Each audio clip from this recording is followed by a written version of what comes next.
Yo, what is going down, everybody? Welcome to Show Me the Meaning Wisecracks movie podcast. Show me the choo-choo!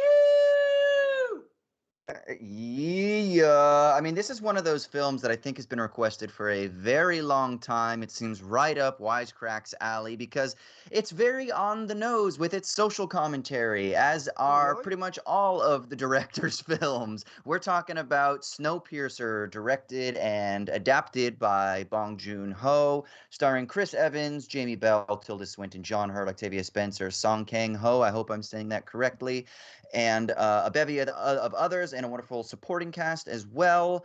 As always, we're going to go around and talk about first impressions. What was it like the first time we saw this? How has the film held up on repeated viewings? And what was it like the most recent time we saw this? I want to start with Ryan, and the reason is because I have heard a little bit of a sour tone in his voice when we have mentioned this film. Not saying he doesn't like the film, but that maybe it's not one of your more preferred Bong Joon-ho. Am I sensing something there? Like, I feel like you're into it, but you're not really into it. Am I wrong on this? Yes, I think you're wrong on this. It's funny because I was going to bring up how this is probably like, I don't know, my 6th or 7th favorite Bong Joon-ho movie. Out of 7. Yeah. Out of 7. Out of 7. Okay. But I Yeah. love every one of them so much. Sure. To me, they're almost all amazing. And no, I to me, I'm almost a Snowpiercer apologist for this movie because I feel like a lot of other people will kind of go out of their way to say like, oh yeah, I love Bong Joon-ho, but not Snowpiercer's kind of hokey or cheesy or whatever their adjective is for it. But to me, I really like this movie. I think that it's a great piece of like just genre filmmaking. It's great action, high concept sci-fi dystopian future movie. Really unique, I think. And, it's his only English language movie, which I think he does a great job at.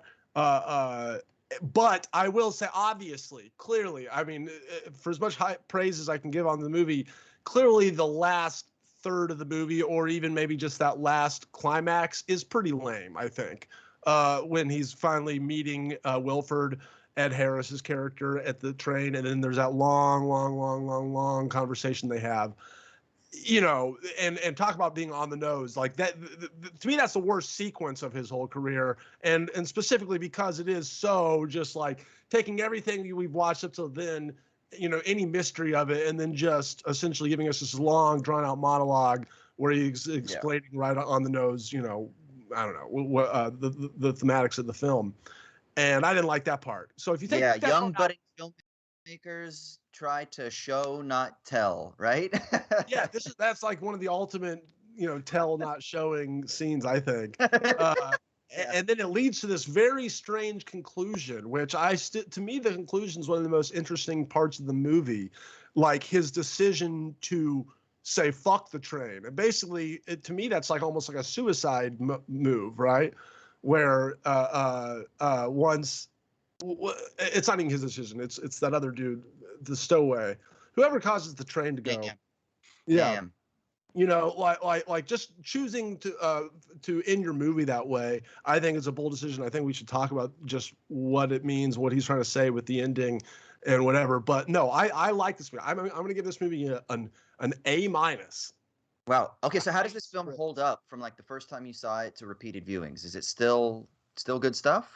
Yeah, like especially the beginning, especially the first act of the movie when they're really starting the revolution and you're really kind of building the world of the train and the whole Snowpiercer universe. That I love it, man. Not only does it have his just super, I don't know how you even describe it, but deliberate camera work and really cool characters, really interesting world. But it's amazing action, and we don't really have much action in his movies other than The Host, which is a great action movie. But yeah, he's just can nail it with that kind of that kind of cinema. What do y'all think? Yeah, definitely. Yeah, Raymond, what about you, brother? I love Bong Joon-ho. I love Bong Joon-ho. Yeah. Okay. I saw this. Do you remember? One, Do you remember the first? Yeah. Do you remember the first time you saw it? Yeah, I saw this one in theaters, and I had really enjoyed the host. And went back and watched Barking Dogs Never Bite and Memories of Murder, which I really like. And I've seen this a few times since watching it in theaters, and I didn't get a chance to rewatch it in preparation for the podcast, but I felt like okay doing that because I think I've seen it 3 or 4 times.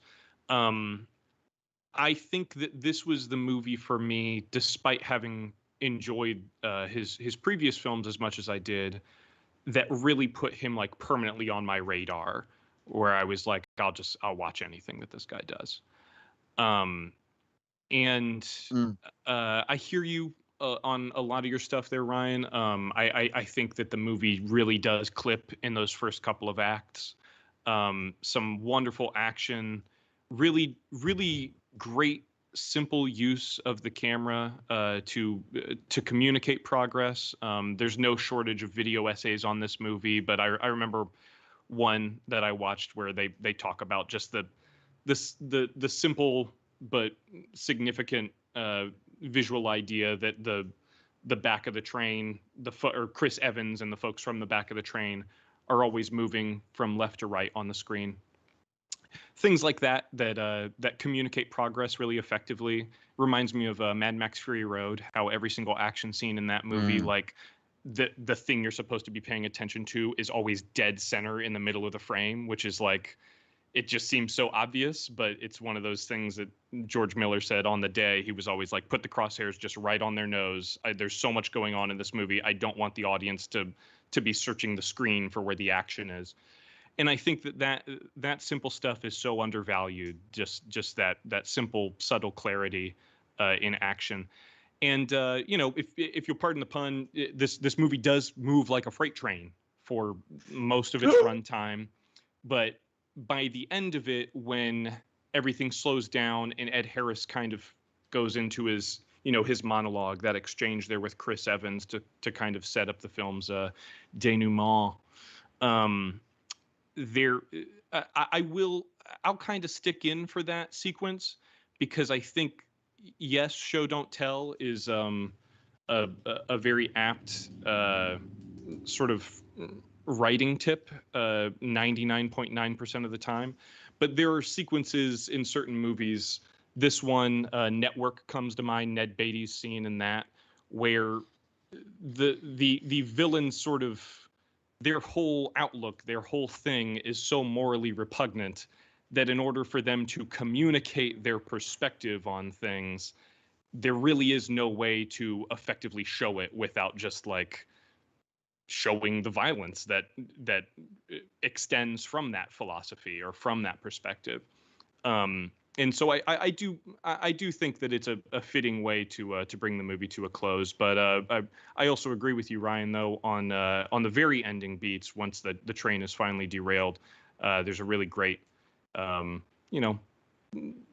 this movie, I'll call it a subtle moment. It's certainly subtle by comparison, where the last survivors kind of share a quiet moment with that polar bear sort of walking across the tundra in this sort of recognition that maybe life has gone on and that there is some hope and that they're going to be able to figure this thing out and they won't necessarily freeze to death straight away.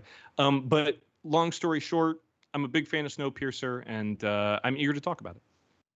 Cool. Yeah, I do wonder if it's a bleak ending or is it a hopeful ending, and I think this is something that we can definitely talk about.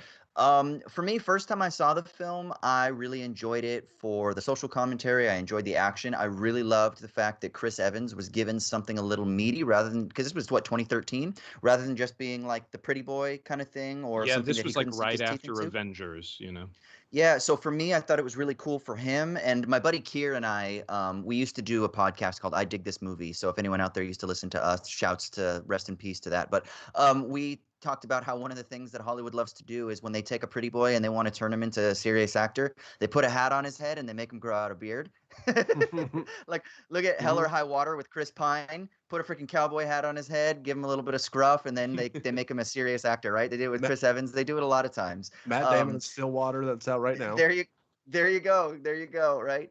Just don't let Matt Damon grow out a man bun, because then that is a recipe for disaster. Those films, that's a flop in the making. But yeah. So I really liked that they gave him that opportunity, and I thought he handled it really well. That was the first time that I saw it, and then on repeated viewings, I've only seen it maybe one other time before last night. Again, enjoyed it. And last night, I think it had been a couple years since I'd seen it last, and I was really trying to pay attention to maybe any subtleties that I hadn't picked up on before. And I think one of the things I noticed about this film is there is no shortage of commentary written about it visually, from like a stylistic and aesthetic perspective, but also in terms of its like social commentary and things like that. So I was really trying to pay attention to things like that it's the sacred engine, and that these children were We like all freeze worshiping and die. Wilford. Right. And it really made me think of like divine right of monarchs and kings, more than it being just a commentary on capitalism, which is what everybody wants to say that this is about. And obviously, Bong Joon-ho has not had any hesitancy critiquing capitalism. Parasite is clearly about like Yeah, economic inequality. absolutely. But this to me was less about like a particular economic system and more about control, hierarchy, bureaucracy, and about what sometimes is referred to in philosophy as the great chain of being, which is this idea that there is an ontological establishment for order, that things are the way they are, and what you need to do is accept your fate, or in this film, it's called like your predestined station, your lot in life. You accept it and you live it, and you do it to the best of your ability within that kind of fixed parameter, so that you can make the world move. Or in this setting, it's so that you can make the train operate and keep the cohesion and the order. And so for me, that's what I was really tapped into. I thought there was some really interesting stuff there. And yeah, I think it's really good. I love the quirk of, so I hadn't seen the TV show, but the girl had seen the TV show and hadn't seen the film, and she was saying that the TV show is less quirky. And she was like, "Oh my God, like I didn't realize how fucking quirky this movie is." And it's totally, I think I told her, I was like, once Tilda Swinton comes in, you're gonna be like, "Oh my God, this is Amazing. batshit crazy." Right? Like she's just fucking amazing in this, right? Just leaning She's great. into this caricatured uh, politician, spin doctor type. Yeah. It's She's fantastic, Nancy right? Pelosi in this movie. Yeah, she's absolutely amazing in this, right? And it's funny and it's quirky and it's weird. And she actually looked at me at one point and she's like, "Is it supposed to be a comedy?" And I was like, yes, like kinda, just like in Parasite, where Parasite is this like really stringent social commentary and like tragic family drama, and then at times you're fucking laughing hysterically because it's also hilarious, like when they're in their downstairs apartment and they're trying to get signal, from the cell phone, and the waters are flooding, or like all kinds of things like that, right? That's weirdly become a hallmark of Korean cinema, South Korean I was just cinema, gonna say, of South Korean cinema, right? and Bong Joon-ho's great at that. I mean, from the beginning of his career, like there's one moment in Memories of Murder where these cops are beating the shit out of this guy, trying to force him into a confession, and at one point they cut back to what's happening between the cops and that guy that they're interrogating, and they're all just like sitting around watching TV and eating lunch, and then there's another cop that comes in who's kind of the enforcer, and then they all just sort of like wipe their hands and start beating up the guy again that they were just eating lunch with. And then there's a great moment in The Host where they're all like mourning as a family, and they're giving each other their weight because they can no longer support themselves under the burden of their grief. And then they like, because they're all doing that simultaneously, they all fall to the floor at once, and then they're all like pushing on each other to try and stand back up and maintain their dignity. It's just, he's so great at mixing tones. But sorry to derail the conversation, but you got to give credit where credit's I due. Bong agree. Joon-ho is a master Yeah, at let's do at this. melding those tones. Yeah, let's on the other side of the recap, let's talk a little bit also about some of the important hallmarks of Bong Joon-ho's films, but also South Korean cinema more broadly, to kind of give people who might not be as familiar some stuff to continue to pursue and think about. And in what way does Bong Joon-ho kind of introduce us to a whole different world of cinema if you're from the West and you're just like primarily familiar with either Anglo-American or Anglo-British or fucking Australian cinema or whatever the fuck. So yeah. So we're gonna go into a quick recap here. But before I do that, I do want to just give you a reminder that we have a Twitter page up. So go ahead and give us a follow. It's SMTM_POD. That's SMTM_pod.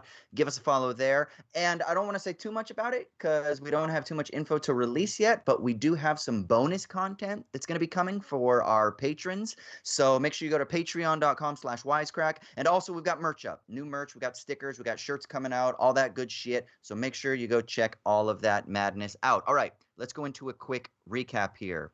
So 17 years after an attempt to cool global warming through chemtrails or cloud seeding, the Earth is a frozen tundra devoid of any life, save for one train designed by the great Wilford. The train is composed of various cars, each of which contains perfect parts that are predestined to play their role in keeping the integrity of the train intact, with the sacred engine at the front driving and controlling the whole train world. The passengers in the back of the train are the poorest and most abused, with police, teachers, and the wealthy occupying cars the further you go up the train. Now, after years and years of mistreatment in the back of the train, a group of the poor decide to stage a revolt and get to the front of the train where they believe they can control the engine. As they say, if you control the engine, you control the train. Now, listening to the advice from an informant further up the train, the poor seize the opportune moment and begin advancing up the train cars, fighting police and eating sushi along the way. They also enlist the help of Nam and his daughter, Yona, who possess a keen insight of how the doors or the gates operate, separating each of the cars. Now, by the time they reach the engine room, only Nam, his daughter, and Curtis have survived, and just before they're set to breach the engine room, Nam explains that his plan this entire time has actually been to blow up the door to the outside world because he believes that the world is actually warming and that they can survive outside. Curtis then enters the engine room and meets Wilford, who explains that he's been the informant all along and that he actually wants Curtis to take over for him when he dies. Wilford believes that this is the only way to keep humanity alive on this train, which is the only world that is left. But they refuse to accept this deal. They blow the door to the outside and derail the train. Then Nam's daughter, Yona, steps outside the train, and off in the distance, she sees a polar bear alive and well, signaling that perhaps another world beyond the train is possible after all. End of film. But before we continue, we gotta give a shout out to our sponsor, Storyblocks. You know the deal. Storyblocks, complete stock solution providing an unlimited library of over 1 million plus royalty-free, high-quality video, audio, and images through cost-effective subscription plans. We talk about them all the time. Why? Because they're badass. That's why. I use them personally. We at Wisecrack use them personally so that we can get all of our effects for sound, for B-roll footage, etc., etc., etc. And if you are a creator, you know how much of a pain in the ass it is to get stuff, and then you have to pay for it, and then you can't find the stuff. So it's amazing that you can have access to all the goodies you could ever possibly need when you're making your podcasts, or when you're making YouTube videos, or Insta videos, or TikTok videos. Whatever you need, head over to Storyblocks, and they got all the goodies for you. So, click the link in the description or go to storyblocks.com/wisecrack and you can learn more about Storyblocks and all they have to offer. Again, storyblocks.com/wisecrack or click the link down in the show notes. All right, back to the show. All right, sweet. So let's start by talking about Bong Joon-ho and his filmography. I agree with Ryan that I think that Snowpiercer is towards the bottom of his filmography, but again, he hasn't ever made a bad film, which is pretty fucking impressive. So let me ask you this, Ryan, and for people who are in the know, this is going to be a little bit inside baseball, but is he God tier? Is he a God tier director? Has he changed the game?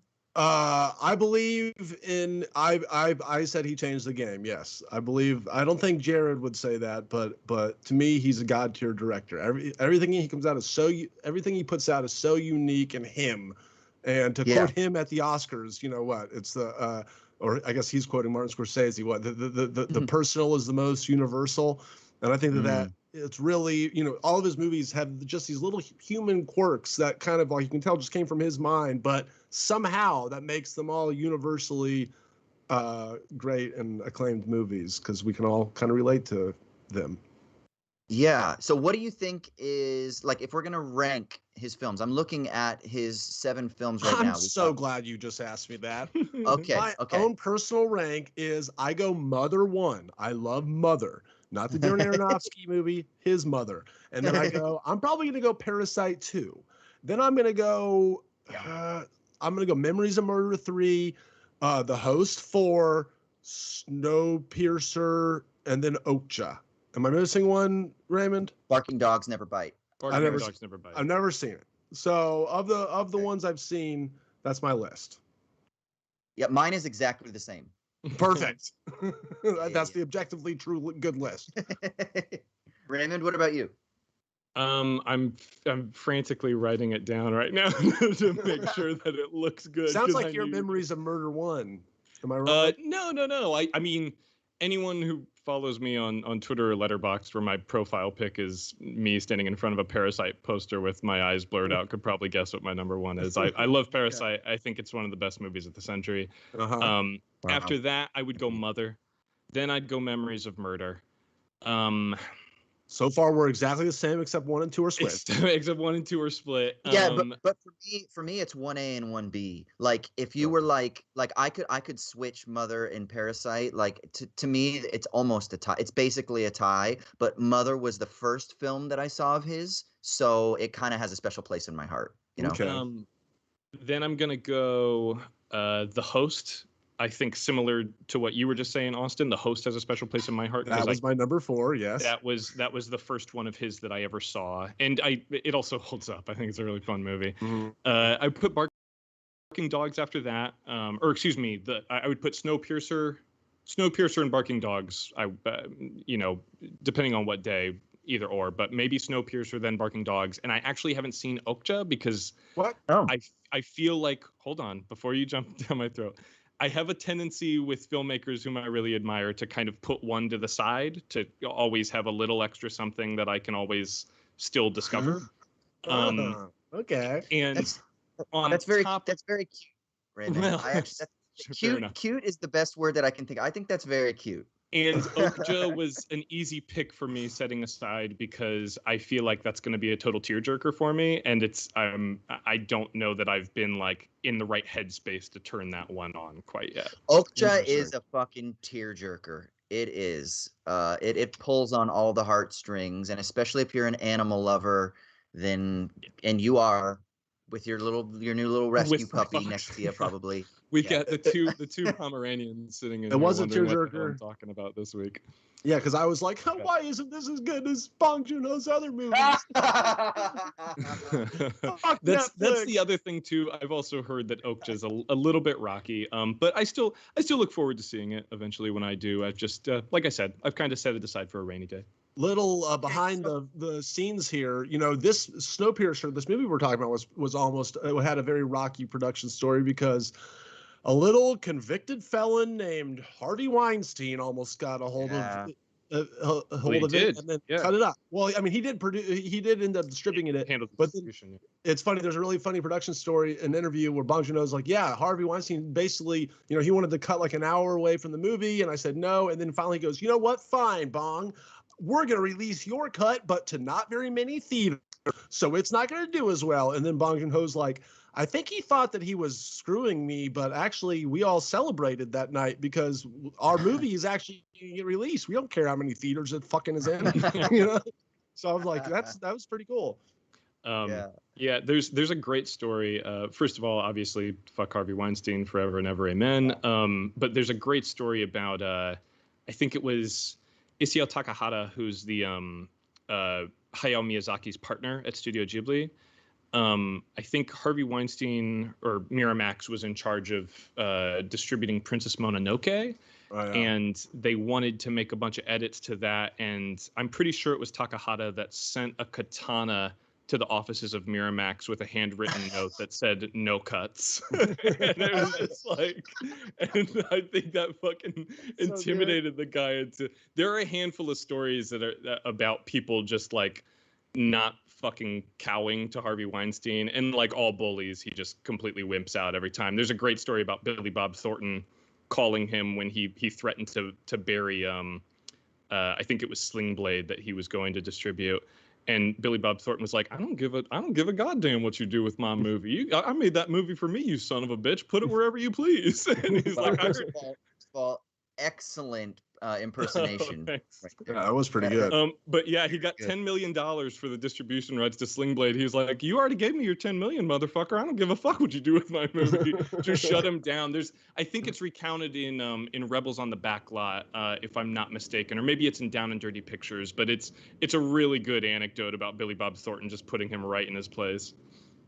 Okay, so let's talk about Bong Joon-ho. How has he changed the game? What is it that he does that is unique as a filmmaker? And then particularly what's exemplified in this film?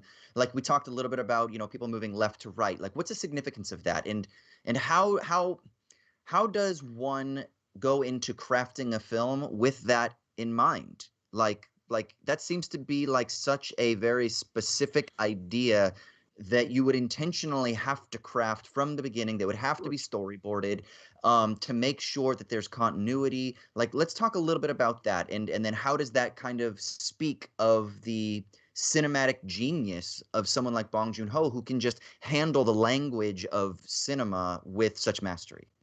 Well, I think there is kind of it may not occur to folks right away. And I think also a lot of lesser filmmakers would want to overthink it.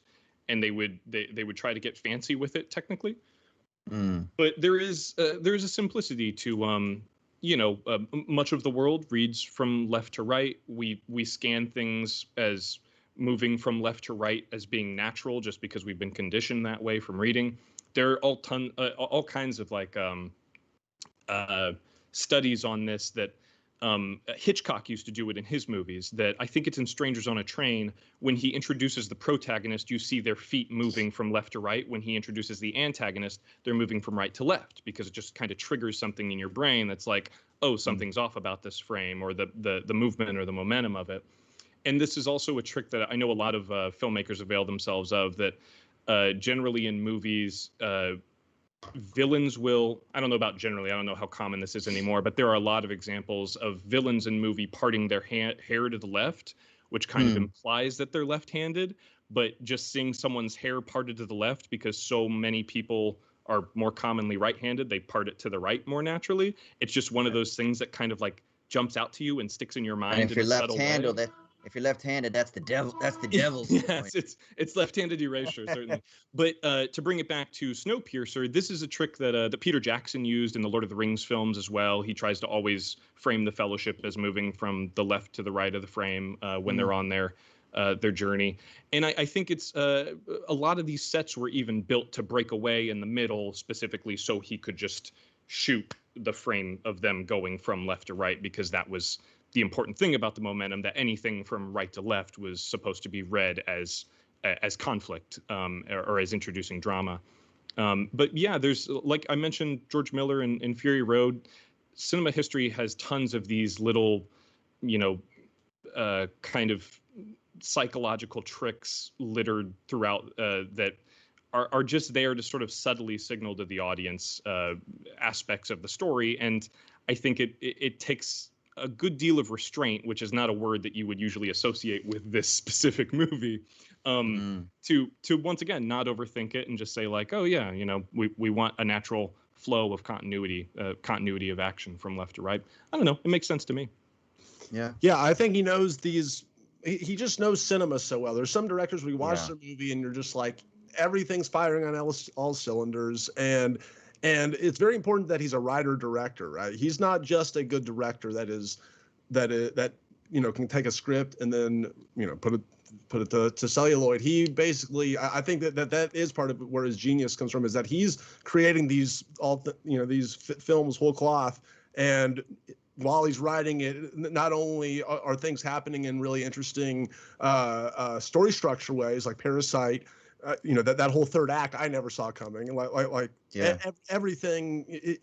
His movies are these really cool maze-like gauntlets from a story perspective. But then he could obviously give those scripts probably to somebody else, and then how that turn out. But he's just knows how to perfectly execute his own scripts, which is a huge talent in and of itself. There's some people that write their own scripts and they're just not good at directing them, or vice versa, where they're directing other people's scripts.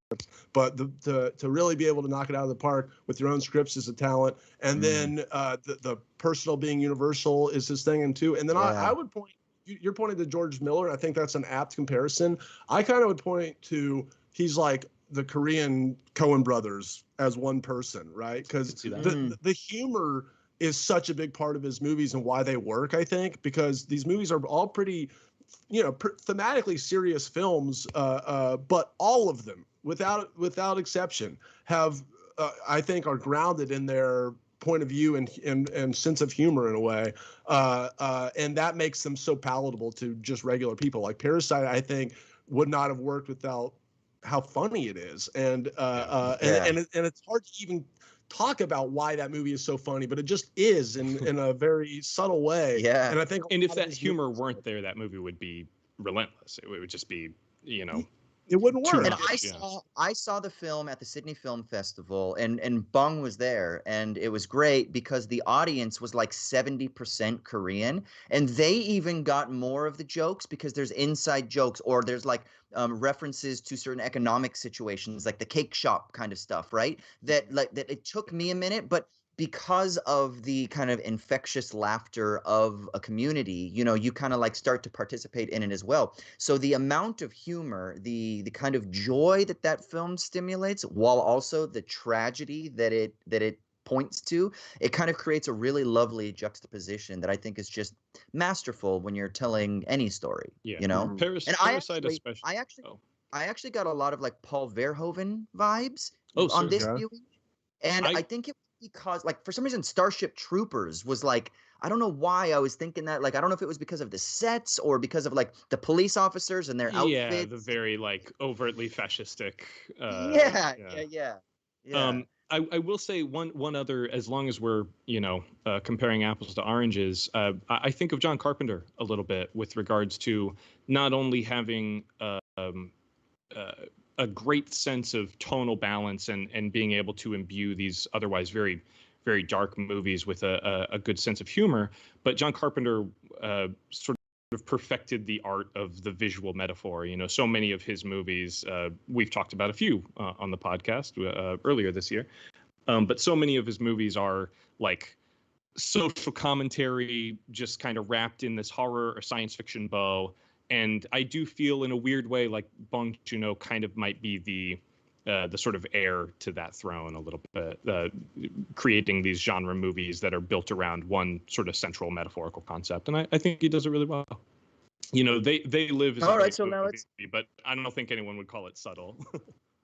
Right. Well, let's start thinking about the non-subtle social critique and what are the themes of this film. So there's, early on, we're introduced to like a pretty we're introduced to the world. This is one of the things I love about it. We're introduced to this world, but there's not a ton of explanation, which is maybe why Ryan gets frustrated with the final sequence, because it's too much exposition. Kind of like Christopher Nolan, we can fault him for explaining the science too much rather than kind of letting us just kind of bathe in the world. This film just starts off, it's like, hey, guess what? The world was going to be plunged, or got plunged into what's the fuck word I'm looking for? It got plunged into frozenness. Thermonuclear war. Because these guys were fucking using chemtrails or cloud seeding to try to prevent global warming anymore, and then that's all you get. You don't get anything about like the science and why the chemicals were bad and what happened and why it went wrong. All you get is, hey, guess what? We've got a fucking frozen world and there's no life, and these are the only survivors on this train, right? And that's basically what you get. And this train is run by this engine. One of the things that's really interesting is you're clearly introduced to like a type of class struggle, and then this quote. It's, we control the engine, we control the world. And then this second quote, which was, all past revolutions have failed because they couldn't take control of the engine. So what's the engine?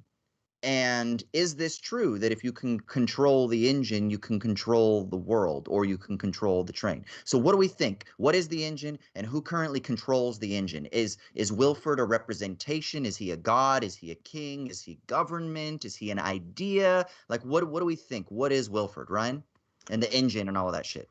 Well, this is where the movie kind of breaks down for me, just as a metaphor in general. Like, because I would actually like to turn it over to you and get your take on what the fuck they're talking, like what the capitalism metaphor is here, and then I will commentate on your commentary and give you what my thoughts.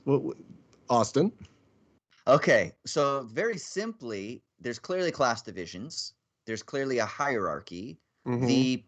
The poor are needed because they produce children, and the children are the integral components that produce the labor power in the machine. Our former fan who got mad at us for making every show about capitalism, socialism, is tuning out right now. Austin talks about capitalism. Drink. So it's very clearly in that sense that that the poor are needed because they produce energy to keep the engine running, right? So that's yeah. Well, and then I was actually thinking last night. So for philosophy nerds, for theory nerds, there's a French philosopher by the name of Louis Althusser. It looks like Althusser in French, but Althusser, he talks about these two different types of apparatuses, one that he calls repressive state apparatuses and one that he calls ideological state apparatuses. And these are ways that the dominant power system controls society, right? A repressive state apparatus is like the police, right? The police will intentionally repress revolt. It keeps order. Things like that. And I was thinking that a lot. I was like, oh, you've got these fucking brutal police officers that are coming in and they are stifling dissent. They're abusing their power, et cetera, et cetera. And then I was like, oh, and then there's an John Hurt in the back of the train.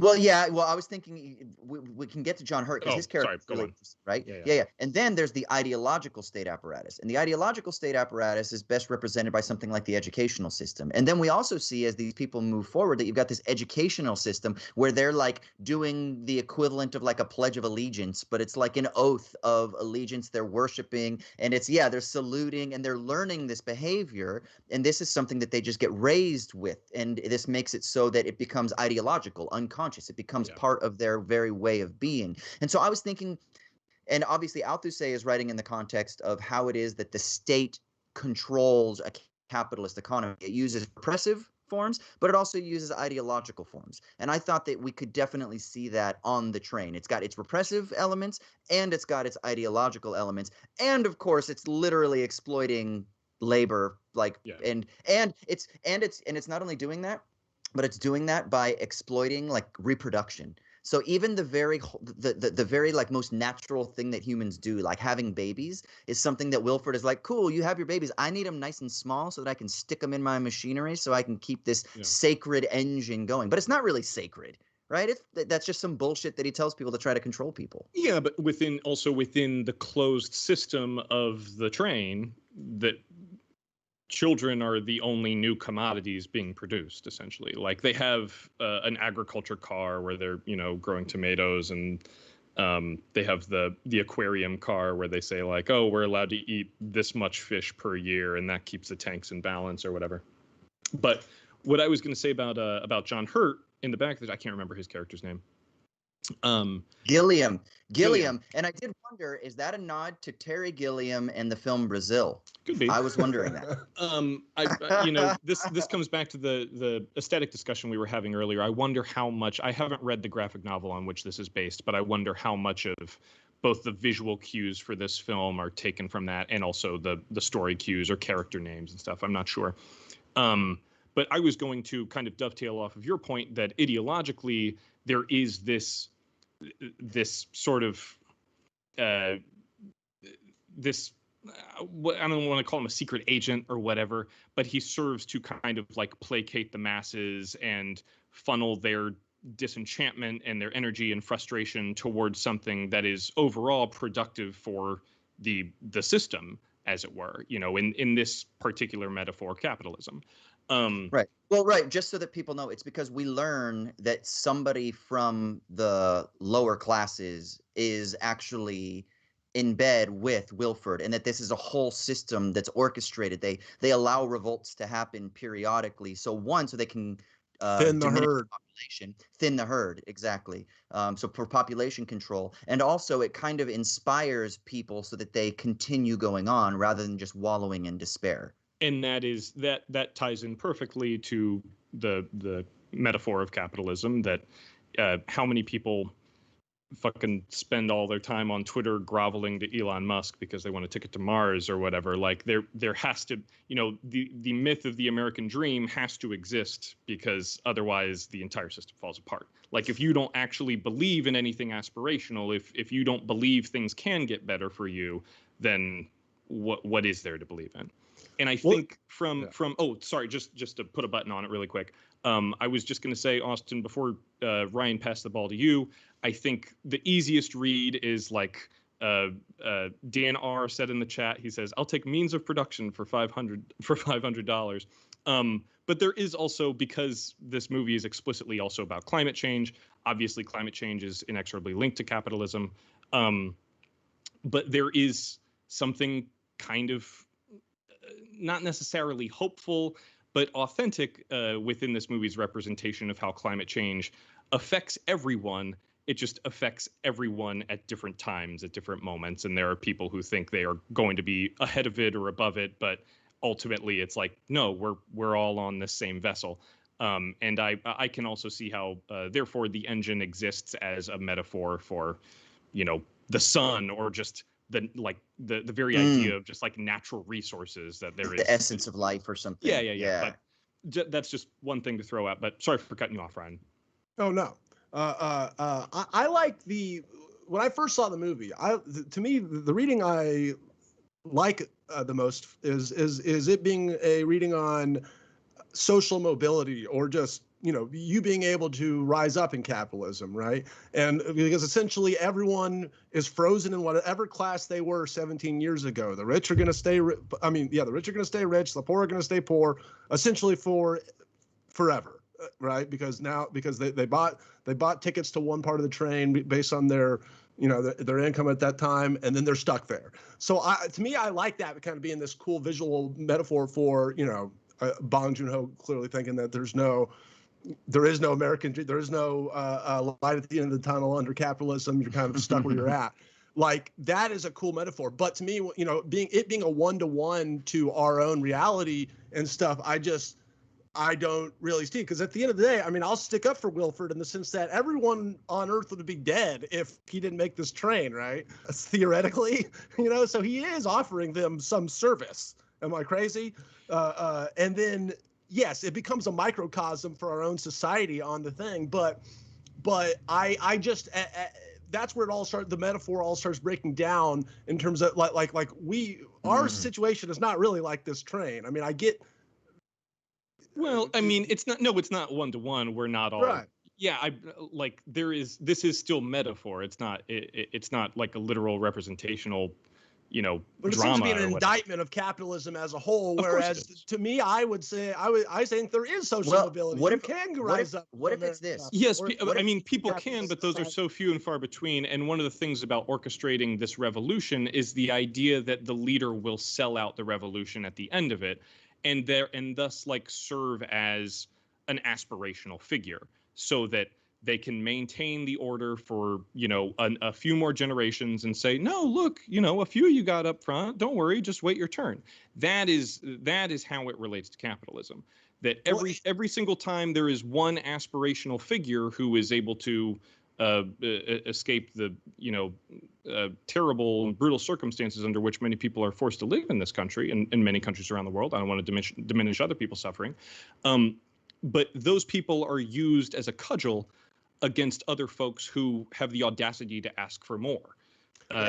Because there's no implication that anyone from the last train ever gets to live in the train where they're eating caviar and partying and stuff like that. That's why they're stuck in their predestined station, right? They have their role to play in the service of the world. And what I think is even maybe more potent is that there's this famous phrase from Margaret Thatcher that's used to describe what's referred to as neoliberal capitalism, which is follows by the acronym TINA. There is no alternative, right? This is the way of the world. And whenever you start speaking about is, like this is something, you're kind of engaging in the world of what in philosophy we would call ontology, right? And you can't war against that because you simply are in this. You are this person. You are this identity, right? And how dare you try to shake the grounds of what you are, you know? And that's kind of the idea here. And so what they do is they orchestrate, like Raymond is saying, one opportunity to continue the people in the back from believing that they might be able to somehow transcend their lot in life, but in reality they never will be able to because they're going to get killed by the repressive state apparatus, right? They're going to get killed, or they're going to just kind of have a moment again where they're going to get killed. There is no other alternative there, right? They get fucking wiped out. Now, in the train, in their situation, yes, like I see all this, like in the getting back to the metaphor, you know, I mean, is essentially it's the state just wants to dangle the carrot in front of you, like, oh, keep working, keep producing stuff for us, but really, at the end of the day, they don't want that. Is that kind of the they just want you to work? Like, is that they're exploiting you? That's the deal.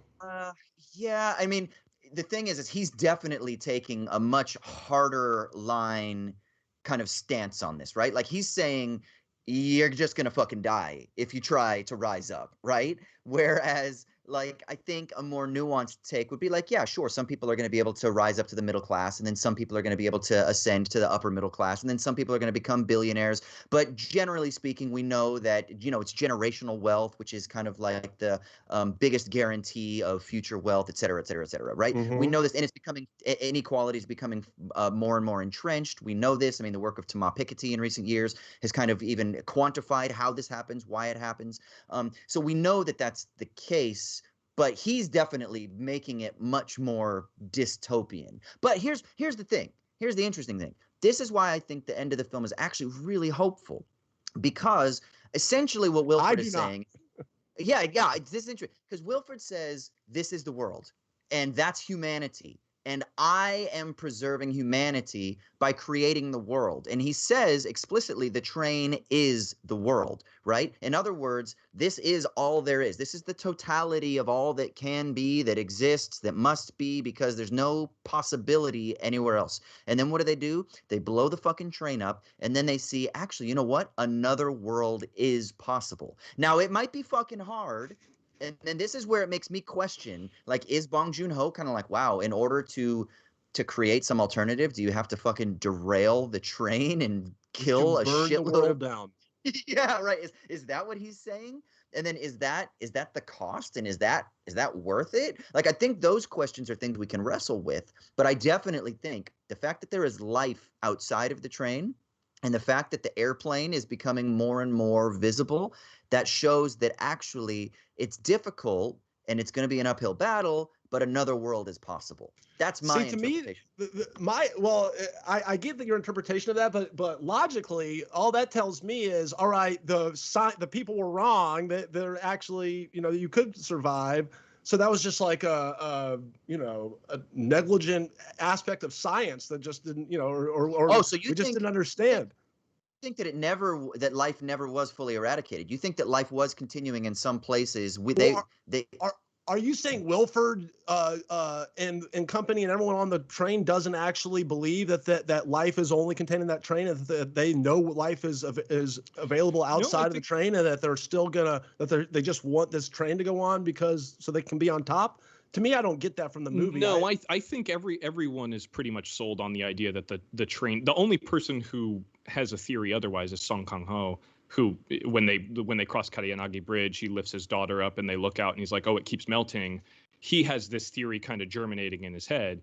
But I think everyone else, Ryan, you're right. I'm pretty sure everyone is on the same page that, like, life is not sustainable outside the walls. Or are we to think that Wilford was just this hyper train nerd and he's like, ooh, I'm going to have my little train world where I'm the god in my little train world because I've always wanted this, and he's like the master of puppets kind of guy. I think there could be a good faith reading to that effect, but I'm pretty sure that the environmental circumstances that led to the necessity of Snowpiercer did wipe out like pretty much everyone else. The movie even shows people like frozen to death in their cars. Yeah. Like it's, you know, it's pretty bad out there. But I think by the time we get into the movie, there is a suggestion, but not necessarily confirmation, that life could be sustained beyond the train. My takeaway from the movie that he probably did not intend is that it's hard to govern a society of any kind. Okay, if you're the government, you know, of a big country that's not a train, or if you're the head of a government that's on a train, it's like, what the fuck is he supposed to do? Are all of these people supposed to do? And, you know, like, it does seem like Bong Joon-ho is saying at the end, you got to burn the whole system down, or essentially, what I would even say, or a step further, it's better to have no society at all than a society where there is like this level of inequality and exploitation going on. Essentially, right? I mean, it was a suicide move at the end. He basically said, "Fuck it, fuck this train, fuck all of humanity, fuck all the poor and rich people that live on here. But I'm doing it all to spite my oppressor." You know, I mean, which is a move. It's definitely a move. Well, I mean, it's consistent with the notion that you know, there is no like there is no half measure in a revolution, right? Like, and to me, that's a problem. It's kind of all or nothing. But also, this is a science fiction movie. This is working metaphorically. I mean, there are, you know, there is a possibility for nonviolent revolution in the world, but it's not nearly as cinematic. Well, I think it's also really important that if we think about how Wilford views humanity, and therefore then why does he erect the apparatus that he erects, we can look at this historically in terms of the context of the English philosopher Thomas Hobbes. Thomas Hobbes famously believed that humanity in its natural condition was basically this violent, chaotic. He says life is nasty, short, and brutish, right? And he believed, and then the role of the state comes in and organizes that, puts order over things, creates hierarchy, allows for society to kind of control those more animalistic urges. And you see that because Wilford at one point even tells Curtis, he says, look back at the train, and he sees all these like people clashing and colliding. And he even says, you know, it's chaos, but I'm the one that creates the order. And the way that he does that is by saying this train has a role, this train car has a role, you have a role, et cetera, et cetera, et cetera. So there's something about that. And I think that's really what this film, that's the primary thing for me. It's that we don't have to accept our lot in life, that we can hope for more. And hope can, one, be used to distort our capacities for transforming the system, or hope can be something that can cause us to aspire for more, but at what cost? And how do we do it? And I think that's what we can really think about when we kind of like step back and look at this film. And that's what I don't know. Is it worth it to burn the train down in order just to potentially build an alternative world? Is that the best, like, no. Is that the best option? Yeah. I mean, and it is kind of a suicide mission, right? If we're extending the capitalism metaphor, I mean, capitalism did destroy the world. Like, we're living through the extinction of our species because of capitalism. So I would say, yeah, why not just burn the fucking thing down? And, you know, it can't be worse than the alternative, which is all of Jesus, Raymond. I mean, it's true. What do you want me to say?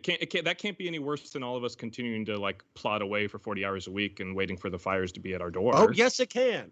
we can have a nice, long, slow burnout over, you know, the next 300 years while we're slowly boiling to death. I would much prefer that than to just say, you know, fuck it, let's burn all. I don't know. Tell that to my niece and nephew who don't have any say in it. Like, well, I know. Well, obviously, I mean, you know, like every generation inherits all this bullshit from the last ones, right? But at the end of the day, if you're asking them, well, would you prefer to have never existed? I mean, that's an existential question, but sure, yeah.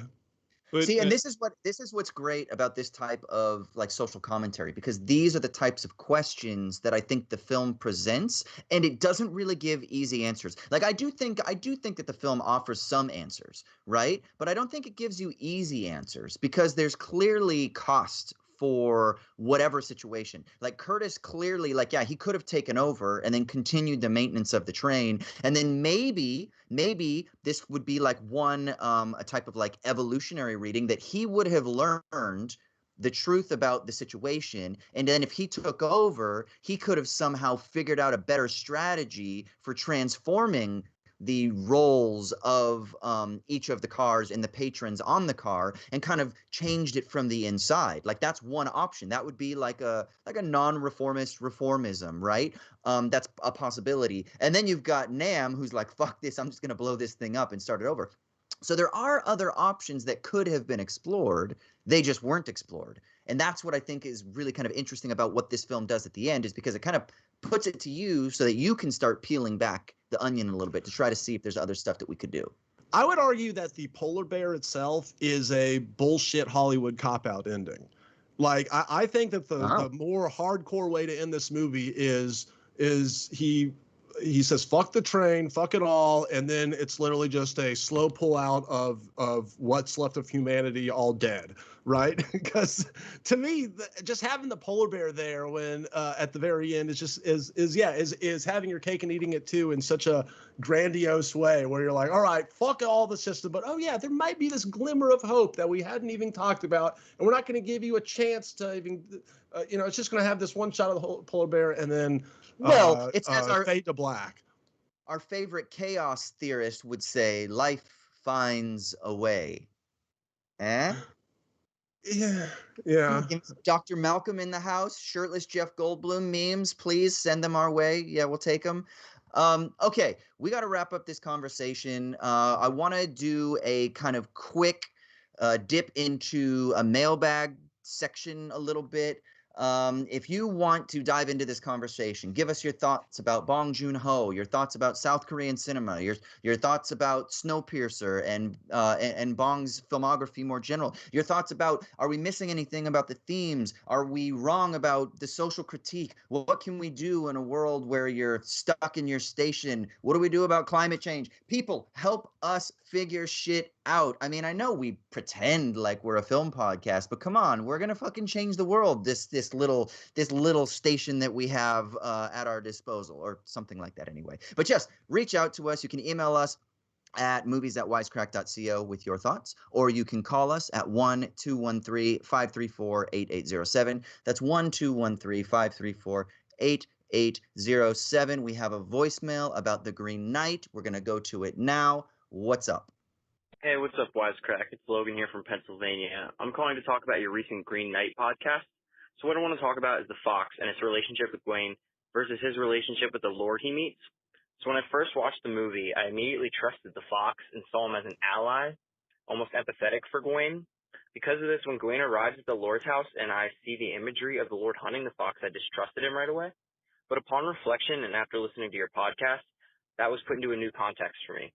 So Raymond brought up that the Lord is an extension of the Green Knight, meant to test Gwaine. I immediately thought of the fox hunting. A fox is already symbolic of the sly and cunning, which I should have realized. Because of this, I realized that the fox was just one more challenge meant to test Gwaine and see if he could be led astray last minute. The fox was a hidden enemy, and I felt betrayed. Let me know what you think of this reading. I feel like this is something obvious that I completely missed the first time. I'd appreciate your input, and I appreciate your podcast. Keep it up. Bye. Thank you. Logan, thank you for your thoughts. Okay, so his whole point is that the fox was actually a test, a kind of deceiver. And I just real quick, I want to look at an email from Graham, who says, one thing I have loved about the film is how David Lowery fits in the so-called 5 virtues, which all medieval knights were expected to adhere to. 1, friendship, which is the fox; 2, generosity, which is the Barry's character; 3, chastity, Alicia Vikander; 4, piety, which is Winifred; and 5, courtesy, which is the Lord. So is the fox a deceiver? Is the fox friendship? How does this fit in with the other characters? What do we think? Raymond?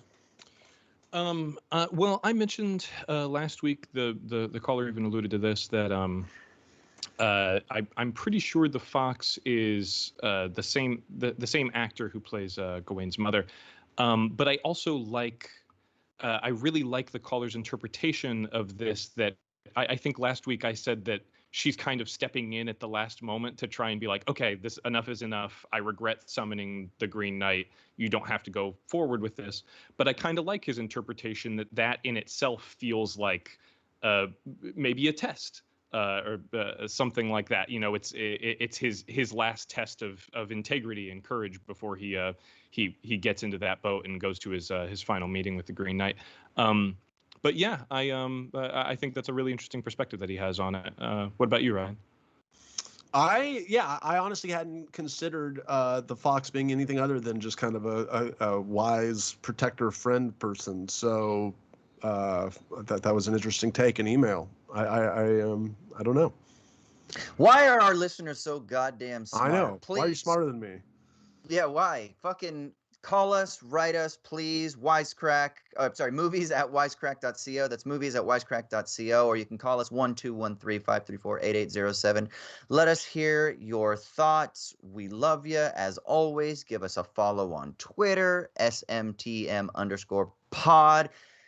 Keep abreast of potential bonus content coming soon. Fucking just where can we find you on the internet? Let's start with Raymond. Go. Yeah, you can find me on Twitter and Letterboxd. I'm at Crematoria, and if you go by there to give me a follow, also give the Sunrise Movement a follow, and consider maybe giving them a monthly donation. They're doing some great work, some great climate advocacy. Really, really good activists on that front. And make sure that you check out Okja at some point, Raymond, and then report back to us with that jewel that you've kept for you. All right, Ryan, what about you, brother? You can find me at Ryan Shorts on YouTube, Instagram, and all that stuff. I'm releasing comedy videos there. Also, make sure to donate to the polar bear exhibit at the Memphis Zoo. They're doing lots of good stuff over there at the Memphis Zoo. Shit. And you can follow me on Twitter, Austin_Hayden, Insta, AUS_HAY. I do a philosophy podcast called Owls at Dawn. I was also on the Squanch this past week with Ryan. We talked about the season finale. Hell yeah. And that's pretty much it. We will see you next week. We think we're doing Apocalypse Now. Oh, nice. Oh. Classic. So maybe. Don't write that shit in stone, but potentially, Ryan, send us out of here. We should do a two-parter on Apocalypse Now and the one his wife made about the what's it called? Yeah, it's Hearts of Darkness. It's a really great documentary. Yeah, that movie rocks. Yeah. All right, yeah. Goodbye from Hollywood, California. This has been Me the Meaning.